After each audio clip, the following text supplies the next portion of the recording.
Hello student, environmental management हा lesson जो आपण स्टडी करतोय, या लेसनमध्ये या आधीच्या व्हिडिओमध्ये आपण काय काय डिस्कस केलेलं आहे. तर याच्यामधला जो फर्स्ट पॉईंट आहे मेटेरोलॉजी हा आपला कंप्लीट झाला आणि second point solid waste management हा आपण स्टार्ट केलेला आहे. या सेकंड पॉईंटमध्ये आपण काय काय स्टडी केलं, तर याच्यामध्ये फर्स्ट आपण सॉलिड वेस्टची डेफिनेशन पाहिली. त्यानंतर सेकंड आपण याच्यामध्ये पाहिलं ते सॉलिड वेस्टचं क्लासिफिकेशन. मग हे क्लासिफिकेशन अकॉर्डिंग टू सोर्स आपण केलं. त्यानंतर नेक्स्ट आपण ते डिग्रेड होतं आहे किंवा नाही होत त्या बेसिसवरती डिग्रेडेबल आणि नॉन बायोडिग्रेडेबल असे दोन क्लासेस केले आणि अकॉर्डिंग टू सोर्स जे आपण क्लासिफिकेशन केलं त्याच्यामध्ये domestic waste, industrial waste, farm and garden waste, electronic waste, biomedical waste, hazardous waste, urban waste, mining waste, radioactive, so असे वेगवेगळ्या टाईपचे वेस्टमध्ये आपण त्याचं क्लासिफिकेशन केलं. सो हा जो सेकंड पॉईंट आहे इझी आहे समजायला आणि यातले पॉईंटसुद्धा तुम्ही व्यवस्थित एक्झाममध्ये लिहू शकता. त्यासाठी हे कंटेंट नीट समजून घ्या. सॉलिड वेस्टची डेफिनेशन लक्षात ठेवा. सेकंड सॉलिड वेस्टचं क्लासिफिकेशन व्यवस्थित लक्षात घ्या, तो चार्ट, आणि डिग्रेडेबल आणि नॉन बायोडिग्रेडेबल हे दोन पार्ट आपण स्टडी केले, ते व्यवस्थित लक्षात ठेवा. यानंतर नेक्स्ट आपण पाहणार आहोत harmful effect of solid waste. Solid वेस्टचे हार्मफुल इफेक्ट काय होतात ते आपण पाहतोय. सो याच्यामध्ये फर्स्ट हार्मफुल इफेक्ट जो आहे तो आहे bad odour of the waste. आपल्या घराच्या आजूबाजूला सोसायटीमध्ये आजूबाजूला जर वेस्ट पडलेला असेल तर त्या वेस्टच्या जवळून जायला आपल्याला नको वाटतं, कारण त्याच्यामधून बॅड ओडर किंवा स्मेल यायला सुरुवात होते काही दिवसात. त्यामुळे हे जे सॉलिड वेस्ट आहे हे सॉलिड वेस्ट आपल्या घराच्या आजूबाजूला फेकणं त्रासदायक ठरतं. यासाठी ते प्रॉपरली मॅनेज केलं पाहिजे. सो फर्स्ट हार्मफुल इफेक्ट सांगितला bad odour of waste. Second is soil pollution. So soil pollution कसं कॉज करतं, तर बघा कोणत्याही सिटीमध्ये विलेजमध्ये जे वेस्ट कलेक्ट केलं जातं त्या वेस्टचं पुढे काय होतं. आता आपली सिटी आहे, आपल्या शहरामध्ये गोळा केला जाणारा जो कचरा आहे त्या कचऱ्याचं नंतर काय केलं जातं, तर साधारणतः सगळीकडे हीच प्रॅक्टिस असते की तो कचरा कलेक्ट करायचा, सिटीच्या बाहेर जवळपास एखादं लँड ठरवली जाते आणि त्या लँडवरती नेऊन तो कचरा फेकून दिला जातो. त्याला डम्पिंग असं म्हटलं जातं. तर हे डम्पिंग केलं जातं. तर आता आपण डायरेक्ट सॉईलमध्येच हे सगळं वेस्ट टाकतो आहे. या वेस्टमध्ये कदाचित काही टॉक्झिक सबस्टन्सेससुद्धा असू शकतात. तर हे जे सबस्टन्सेस आहेत काही हेवी मेटल्स असतात. सो हे सगळं सॉईलमध्ये फेकण्यामुळे त्या ठिकाणचं सॉईल जे आहे ते पोल्यूट होते किंवा ते सॉईल पोल्युशन कॉज करतं. Next air pollution. हे जे वेस्ट आहे त्या वेस्टच्या डिकम्पोजिशननी असेल किंवा हे वेस्टमधून रिलीज होणाऱ्या गॅसेसमुळे असेल किंवा कधीकधी सॉलिड वेस्ट बर्न केलं जातं तसंच. आणि जेव्हा आपण वेस्ट बर्न करतो तेव्हा त्यातून एअरमध्ये गॅसेस रिलीज होतात. सो ह्या सगळ्या गोष्टींमुळे सॉलिड वेस्ट जे आहे ते एअर पोल्युशनसुद्धा कॉज करतं. नेक्स्ट आहे वॉटर पोल्युशन.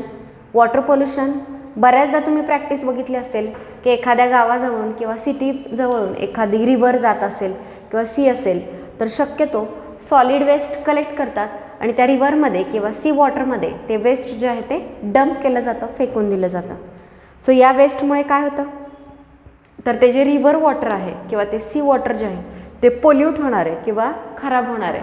सो यावेळी सॉलिड वेस्ट जे आहे ते वॉटर पोल्युशनसुद्धा कॉज करतं. सो वॉटर जर पोल्यूट झालं तर एक आपल्याला ती पोर्टेबल राहत नाही, यूजफुल राहत नाही. याशिवाय त्या वॉटरमध्ये राहणारे जे ॲक्वॅटिक ऑर्गॅनिझम आहेत त्यांच्याही हेल्थवरती याचा ॲडव्हर्स इफेक्ट होतो. सो आपण एकदा रिपीट करूया. हार्मफुल इफेक्ट आपण स्टडी करतो आहे सॉलिड वेस्टचे. पहिला हार्मफुल इफेक्ट आहे ते म्हणजे त्याचा बॅड ओडर येतो. Second it causes soil pollution, air pollution and water pollution. I hope इथपर्यंत क्लिअर असेल.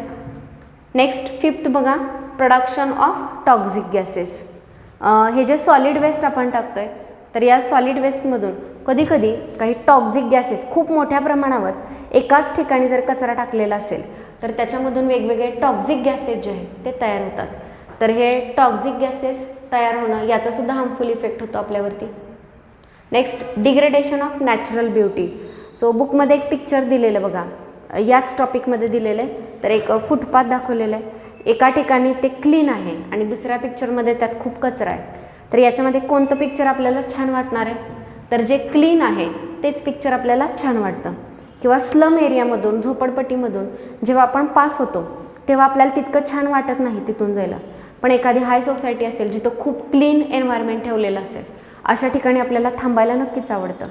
इन शॉर्ट, सॉलिड वेस्ट जे आहे हे सॉलिड वेस्ट प्रॉपर मॅनेज केलेलं नसेल, कुठेही फेकलेलं असेल, तर त्यामुळे त्या ठिकाणची नॅचरल ब्युटी जी आहे ती खराब होते, ते ठिकाण छान दिसत नाही.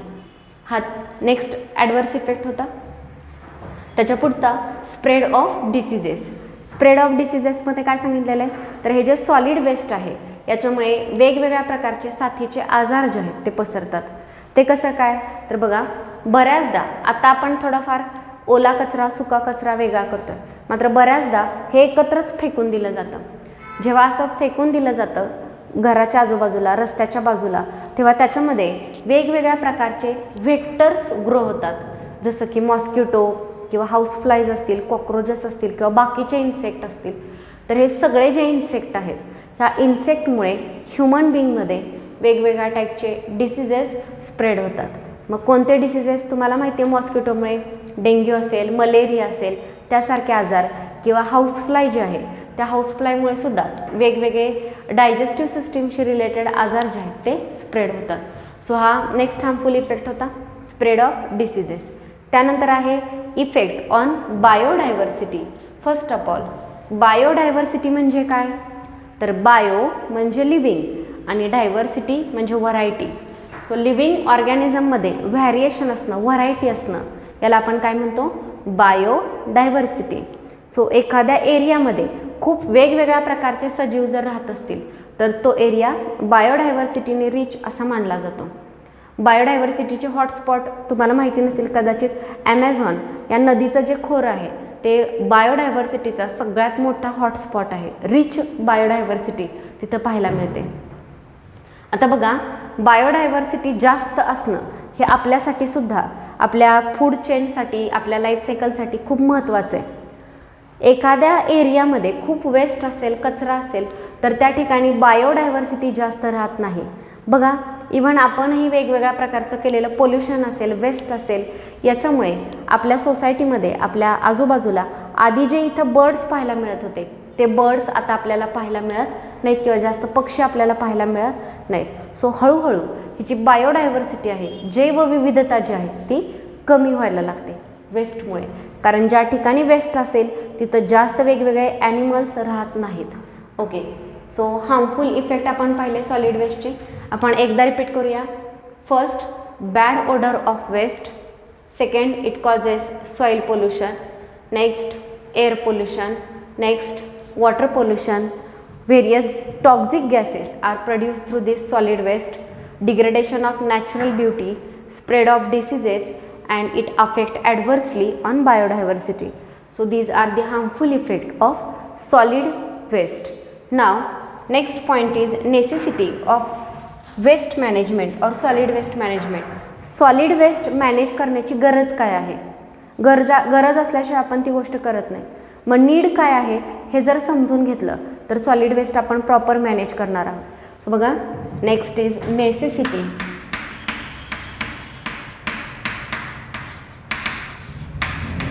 Of solid waste management. Solid waste manage करण्याची गरज काय आहे, नेसेसिटी काय आहे ते आपण पाहतोय. सो याच्यामध्ये फर्स्ट, टू प्रिव्हेंट पोल्युशन. आपण आत्ताच पाहिलं आहे सॉलिड वेस्ट या टाईपचे pollution, soil pollution, air pollution, water pollution cause करतो. सो आपल्याला हे सगळे पोल्युशन जे आहेत ते कमी करायचे.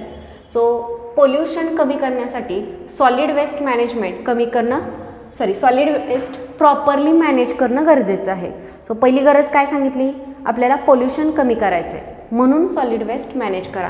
So to prevent pollution and to keep surrounding clean. Pollution कमी करण्यासाठी आणि आपलं सराउंडिंग जे आहे ते क्लीन ठेवण्यासाठी सॉलिड वेस्ट प्रॉपरली मॅनेज करणं गरजेचं आहे. त्यानंतर नेक्स्ट बघा, एनर्जी प्रोडक्शन.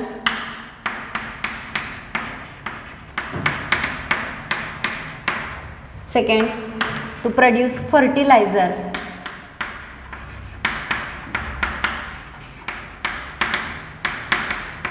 आधीही तुम्हाला सांगितलेलं आहे, जे बायोडिग्रेडेबल गोष्टी असतात त्या आपण डिग्रेड करून किंवा डिकम्पोज करून त्याच्यापासून चांगल्या क्वालिटीचं फर्टिलायझर जे आहे ते तयार करू शकतो.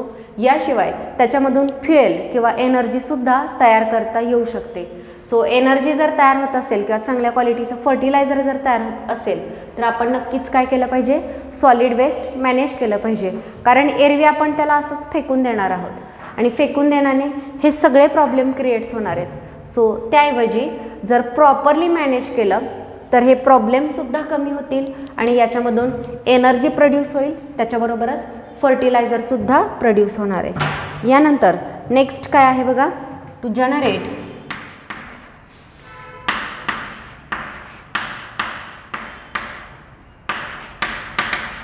Work and employment opportunity.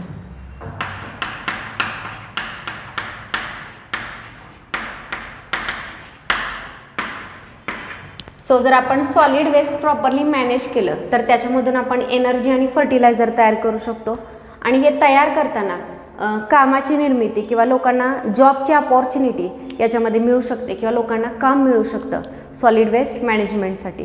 So ही सुद्धा एक गरज आहे किंवा हा सुद्धा एक फायदा आहे ज्यासाठी आपण सॉलिड वेस्ट जे आहे ते मॅनेज करणार आहोत.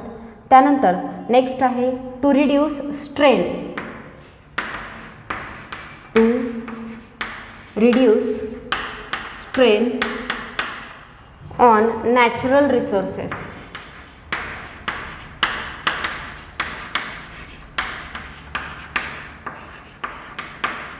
जर आपण सॉलिड वेस्ट यूज करून एनर्जी जर तयार केली तर साहजिकच आपण जे नॅचरल सोर्सेस यूज करतो एनर्जीचे, नॅचरल सोर्सेस म्हणजे आपण वेगवेगळ्या टाईपचं कोल असेल किंवा मिनरल ऑइल असेल, हे जे आपण नॅचरल सोर्सेस यूज करतो त्याच्यावरचा स्ट्रेन किंवा ताण जो आहे तो काय होईल, कमी होईल. त्यानंतर निसर्गाचं जे नुकसान होते ते सुद्धा याच्यामध्ये कमी होणार आहे. So to reduce strain on natural resources we have to manage solid waste properly. And finally, to improve health and quality of life. Health improve करण्यासाठी आपण मगाशीच पाहिलं की सॉलिड वेस्ट जिथं असेल त्या ठिकाणी हेल्थ चांगली नाही राहणार, कारण त्या वेस्टमुळे वेगवेगळ्या डिसीजेस स्प्रेड होऊ शकतात, इम्युनिटी कमी होऊ शकते. मग आपली हेल्थ अजून इम्प्रूव्ह करण्यासाठी आणि आपल्या लाईफची क्वालिटी अजून चांगली करण्यासाठी सॉलिड वेस्ट मॅनेज करणं गरजेचं आहे. सो मी गरजा सांगितल्या की का सॉलिड वेस्ट मॅनेज करायचं, शॉर्टमध्ये सांगितलेलं आहे. सगळ्यांनी आपल्या बुकमध्ये हे दोन्ही पॉईंट नोट डाऊन करायचे. एक हार्मफुल इफेक्ट हे विचारले जातात, त्याच्यामध्ये मी सांगितलं bad odour, soil pollution, air pollution, water pollution, production of toxic gases, degradation of natural beauty, spread of diseases and effect on biodiversity. हे जे आहेत हे हार्मफुल इफेक्ट आहेत. यानंतर नेक्स्ट आहे necessity of solid waste management. मग नेसेसिटीमध्ये काय सांगितलं तर फर्स्ट टू प्रिव्हेंट पोल्युशन. हे जे पोल्युशन होतं आहे ते आपल्याला कमी करायचं आहे, आपलं सराउंडिंग खराब होतं आहे वेस्टमुळे, ते आपल्याला क्लीन ठेवायचं आहे. ह्या दोन्ही गोष्टींसाठी काय केलं पाहिजे, सॉलिड वेस्ट प्रॉपरली मॅनेज केलं पाहिजे. सेकंड, जर प्रॉपरली मॅनेज केलं तर या वेस्टमधून एनर्जी प्रोड्यूस होऊ शकते, फर्टिलायझर तयार होऊ शकतं आणि हे आपल्या फायद्याचं आहे. सो यासाठी मॅनेज केलं पाहिजे. नेक्स्ट, सॉलिड वेस्ट मॅनेजमेंटमध्ये वर्क आणि लोकांना काम याच्यामध्ये रोजगार मिळू शकतो किंवा काम मिळू शकतं. सो या एम्प्लॉयमेंट अपॉर्च्युनिटीसाठी सुद्धा सॉलिड वेस्ट मॅनेज केलं पाहिजे. अँड फायनली आपली हेल्थ आणि आपल्या लाईफची क्वालिटी इम्प्रूव्ह करण्यासाठी सॉलिड वेस्ट मॅनेज करणं गरजेचं आहे. सो बघा, आपण आत्ता स्टडी केलं necessity of solid waste management आणि त्याच्या आधी harmful effect of solid waste. तर बोर्डवरती तुम्हाला जे काही पॉईंट दिसत आहेत सगळ्यांनी नोटबुकमध्ये नोट डाऊन करा आणि यावेळी लक्षात ठेवा, कारण याच्यावरती क्वेश्चन असतात. त्यातले हार्मफुल इफेक्ट जे आहेत ते चार्टच्या फॉर्ममध्ये दिलेले बुकमध्ये, तर ते चार्ट कंप्लीट करण्यासाठी विचारलं जातं. सो त्या अँगलनी हे व्यवस्थित लक्षात ठेवा. नेक्स्ट आहे सॉलिड वेस्ट मॅनेजमेंट आपण कसं करू शकतो, त्याचे टेक्निक्स. तर ते जे टेक्निक्स आहेत ते आपण स्टार्ट करतो आहे. सो तोपर्यंत सगळ्यांनी हे बुकमध्ये नोट डाऊन करायचं आहे.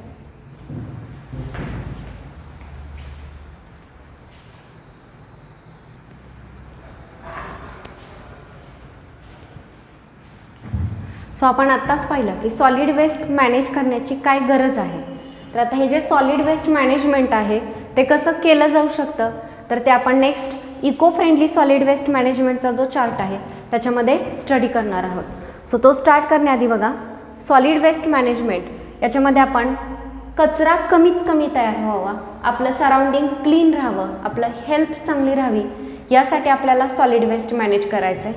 आणि याच्यामध्ये आपण काय करू शकतो, तर एक इंडस्ट्रीजमध्ये तयार होणारा जो वेस्ट आहे तो वेस्ट कमीत कमी जनरेट व्हावा, कमीत कमी वेस्ट तयार व्हावं, यासाठी आपण ती जी इफिशियन्सी आहे प्रोडक्शन प्रोसेसची, म्हणजे एखादं उत्पादन घेतलं जे जातं तर ते जर जास्त इफिशियंटली सगळं जर रॉ मटेरियल वापरलं तर कच्चा माल, म्हणजे जो कच्चा माल आपण वापरतोय आणि त्याच्यापासून प्रोडक्ट तयार करतोय, तर या प्रोसेसमध्ये वेस्ट तयार होतं. जर कच्चा माल इफिशियंटली वापरला, प्रोडक्शनची प्रोसेसची इफिशियन्सी अजून वाढवली, तर तयार होणारं वेस्ट कमीत कमी तयार होतं. फॉर एक्झाम्पल, आपण शुगर केनच्या ज्यूसपासून शुगर तयार करतो. तर आता हे जे शुगर केनचा जो ज्यूस आहे त्या ज्यूसमधली साखर जी आहे ती क्रिस्टलाइज केली जाते आणि बाजूला काढली जाते. तरीही सगळी शुगर त्या ज्यूसमधून एक्स्ट्रॅक्ट होत नाही, थोडीफार साखर शिल्लक राहते जी पुढे एक्स्ट्रॅक्ट करता येत नाही. आणि तसंच ते जे वॉटर आहे ज्याच्यामध्ये शुगर अजूनही थोड्याफार प्रमाणात शिल्लक आहे, अशा वॉटरला मळी असं म्हटलं जातं. आणि ते वॉटर नॅचरल वॉटरच्या सोर्समध्ये, नदीमध्ये सोडून दिलं जातं. यामुळे वॉटर पोल्युशन होतं. मग आता हे जे वॉटर आहे किंवा ती जी मळी आहे ती का तयार झाली, तर त्यातली सगळी शुगर जी आहे ती एक्स्ट्रॅक्ट करता नाही आली किंवा ती शुगरमध्ये नॅचरल ट्रान्सफॉर्म करता आली नाही. जर प्रोडक्शनची इफिशियन्सी आपण वाढवली तर हे जास्त इफिशियंटली शुगर तयार होईल आणि जे वेस्ट आहे ते कमीत कमी तयार होईल. सो इन शॉर्ट, इंडस्ट्रीजमध्ये जे काही प्रोडक्ट प्रोड्यूस केलं जातं आहे त्या प्रोडक्शनची इफिशियन्सी वाढवा. जेवढी इफिशियन्सी जास्त तेवढं वेस्ट जे आहे ते कमीत कमी तयार होईल. Second, reducing garbage production by reuse and recycle. आपणही आपल्या घरामध्ये तयार होणारा जो कचरा आहे तो कमीत कमी कचरा कसा तयार होईल, तर आपल्या घरामध्ये ज्या काही वस्तू आपण फेकून देतोय तर या वस्तूमध्ये काही रियूज होण्यासारख्या आहेत का हे आपण बघू शकतो. याशिवाय रिसायकल करता येणाऱ्या गोष्टी आपण बाजूला काढून त्या रिसायकलिंगसाठी देऊ शकतो. सो यावेळी रियूज आणि रिसायकल जर केलं तर गार्बेज कमीत कमी प्रमाणात तयार होईल. सो दोन गोष्टी सांगितल्या, एक इन्क्रीजिंग इफिशियन्सी ऑफ प्रोडक्शन प्रोसेसची इफिशियन्सी इन्क्रीज करा म्हणजे वेस्ट कमी तयार होईल. आणि दोन, रियूज रिसायकल जर आपण केलं मटेरियलचं तर गार्बेज प्रोडक्शन कमी होईल. सो यावेळी आपण सॉलिड वेस्ट कमीत कमी तयार केलं तर पुढचे प्रॉब्लेमसुद्धा कमी होतील. पण तरीसुद्धा जे काही वेस्ट तयार होतं आहे त्याचं मॅनेजमेंट कसं करायचं त्याच्या इको फ्रेंडली टेक्निक बुकमध्ये दिलेल्या आहेत. तर या टेक्निक आपण नेक्स्ट लेक्चरमध्ये स्टडी करणार आहोत. आजच्या लेक्चरमध्ये आपण इथेच थांबतो आहे. थँक्यू.